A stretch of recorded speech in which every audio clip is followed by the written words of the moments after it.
Our first session of today was about the geopolitical environment, and now we are moving on to the interest of great powers in the area. We covered the U.S. and to some extent Canada in the previous session, but now we are talking about Russian and Chinese interests in the Arctic region. And with us to do so, we have two distinguished speakers, Dr. Nan Lee of the U.S. Naval War College and Dr. Jakub Godzimirski of the Norwegian Institute of International Affairs. And we are going about this in the same way as we went about our business in the first session. We will start with presentations, and there will be Q&A afterwards. And as Peter Viggo did in the last session, I would like to emphasize the need for questions in order to facilitate answers. But first, we are to talk about the interest in the Arctic great game and start with the Russian interest or view on the Arctic.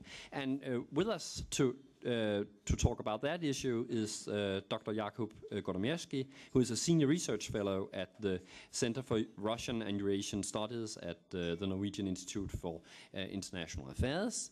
And the floor is yours. Thank you very much. Does it work? Yeah. Yes, okay. I will start by saying a few words about the context of this presentation. I was invited to give this presentation on 10 days ago, and then when you invite Paul to give a presentation on Russian foreign policy in September 2009, you can end up with him covering this topic. But I'm not going to cover this one. I'm going to focus mostly on Russia and poles. I think that in order to understand Russian policy in the Arctic area, towards the Northern Pole, you have to place this Russian policy in a broader context of the Russian policy in general, and I will give you some insights which I hope are going to increase your understanding of the Russian Arctic policy over the last 10 years.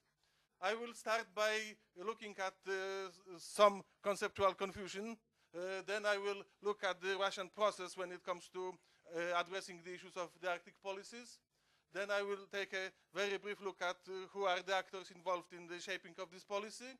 I will also look very briefly at the Russian interests. Sven has done a lot on this issue in his presentation. I think also I'm also going to look at the Russian media discourse on the Arctic issues. Then I will very briefly present you 5 pictures of Russia, and then I will go trying to interpret this Arctic policy in the broader context of the Russian foreign policy in general. As far as this conceptual confusion, we operate with a lot of terms. You'll find Arctic, the North, Russian Arctic, Russian North, High North.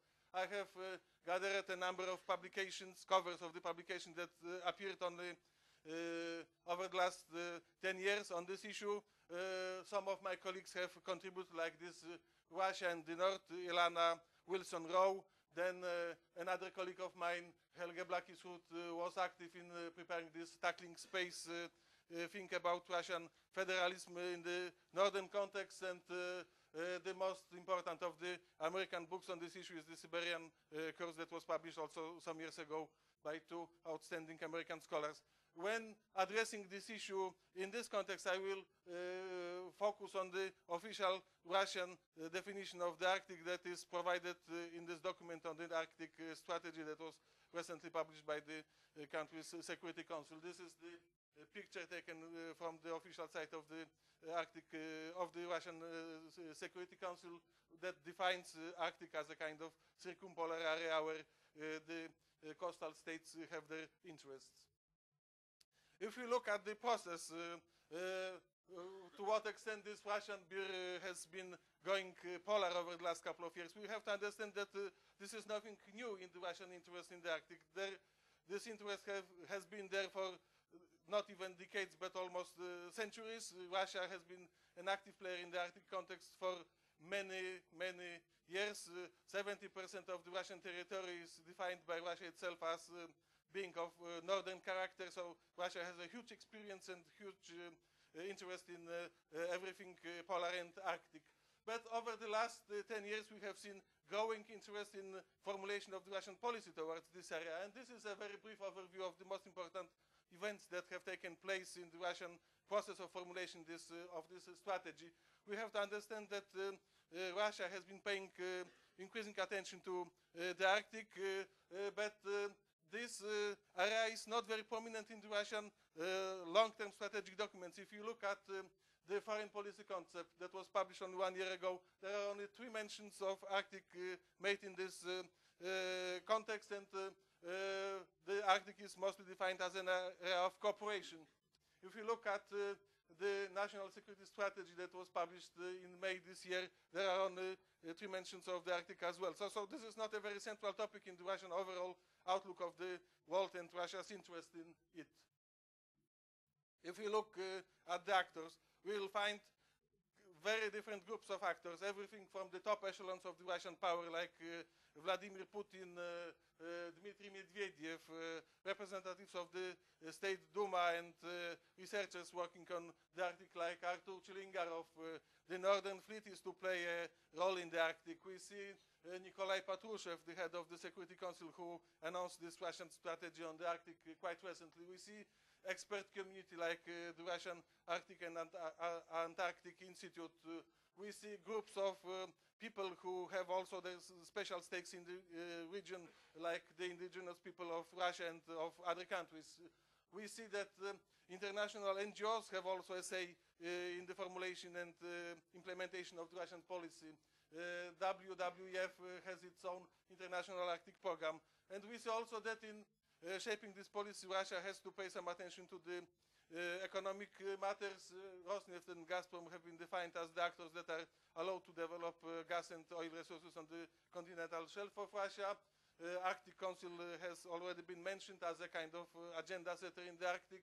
And then Russia has to relate to a number of countries in developing its policy. Sometimes they talk about 5 Arctic countries.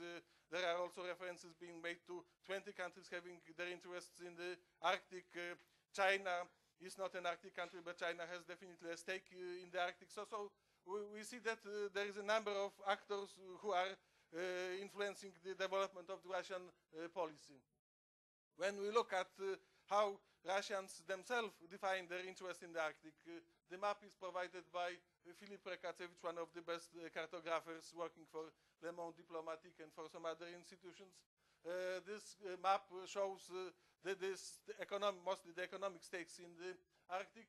When we look at the Russian interest, we can see that they define their interest in the geopolitical terms.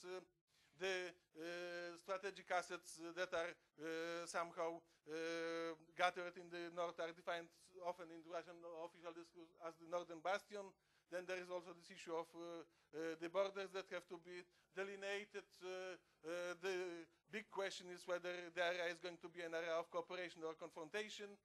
Economy is an important stake in the Arctic. Medvedev, in his speech in 2008, pointed out at the fact that 8% of the Russian population lives there, that about 20% of the Russia's GDP is produced there, and that Russia is also dependent on those Arctic resources in order to survive as a kind of economic competitor on the global arena. Another Russian official, Vladimir Vysotsky, said that 90% of gas, 60% of oil, more than 90% of nickel and other commodities are located in the Russian north, so this makes north an important issue for Russia also in economic terms.